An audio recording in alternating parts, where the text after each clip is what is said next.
Week 8 and 9 are complete for my rotator cuff rehab. I'm making these videos again for myself, but if this is the first one that you've caught, if they help you, a family member, or friend, that's great.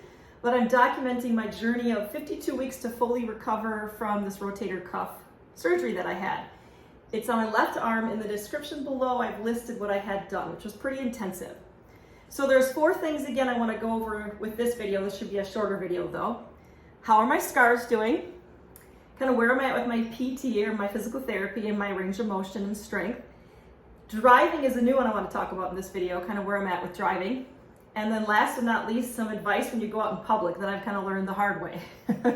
So first off, let's go over my scars. How am I doing with my scars? So I think they're actually healing up really, really well. These 2, again, are the most visible, but I have 6 total around my shoulder. And again, what I'm doing is I'm using this bio oil and sunscreen.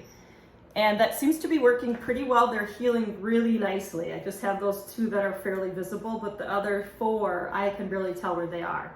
So that's great. So that's fantastic for week 8 and 9. Next, how am I doing with my physical therapy? So I'm still doing all the exercises. I won't show them there in the last video. So I'm still doing the 2 that were the pulley. And then I'm still doing all the same ones with this cane. I think I'm like 10 to 20 degrees away from where I need to be to start being able to lift things. So I think I'm like the one that goes all the way back like this. I think I'm at 150 some degrees. This one, again, it's this arm though. This one I'm going back this way is at 52, I think. And then last but not least, the one that's behind my back with this.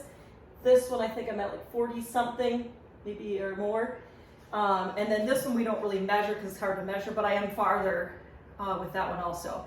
And again, I just got this at like a CVS or Walgreens. It's just a cane and it works really well once you get to a little more hardcore therapy that you'll be doing compared to my little golf clubs in the first few weeks I talked about. The other thing I'm doing is those wall walks, but I'm adding in, I can go a lot faster. I'm adding in that I hold my arm out, which is really crazy.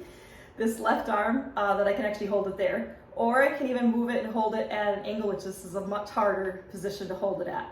So this is my perfectly good shoulder and arm, but this one is the one that had all the work done on it, like I said in the description below, which was a pretty intensive surgery that I had. All rotator cuff surgeries are different, but I had what's called a full thickness tear, so mine's going to take a little longer to heal, up to 52 weeks, which is a year. So those are the 2 new things that I had, which is just kind of reaching for things like that and holding my arm out, or going this way and holding it out, which is pretty cool in week 9 to be able to at least move this arm. I can't grab anything, I can't lift anything, I can't really use it, but I can move it out. The only thing I can use it for, which is kind of the last thing of the 2 last things I want to talk about, which is driving. So the big thing I would do is I would kind of move this arm onto the wheel and drive, or I would kind of like run it up the wheel like that and hold it. But driving has actually been really helpful for building just the movement in this arm and holding it up.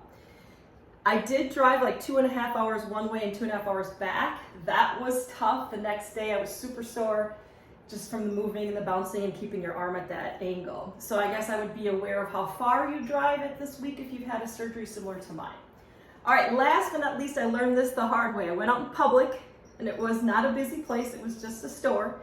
But somebody came running full tilt around the corner when I was coming out of the aisle and they almost hit me. I had to kind of like block myself.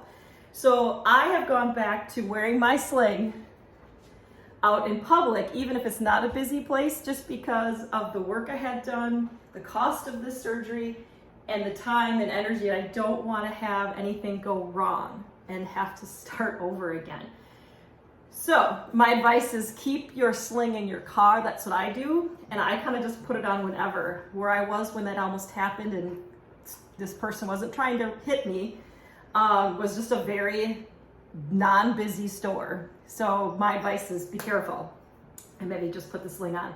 The other thing I had happen, which is another story, which is a friend of mine who must have forgotten I had surgery. I was just out and about, came up and gave me a big hug and pat me right in the arm. That did hurt. They kind of were like stopped and thought about it. But that's everything, is kind of be aware, remind your family members and friends and coworkers that, you know, just because you're not wearing the sling doesn't mean you're perfectly healed. So those are 2 things that I had happen too. All right, I'm gonna stay patient and positive with myself and happy. And if you're catching these videos for yourself or a family member or friend, I hope something is helpful. But again, it's to kind of document my journey through this 52 weeks.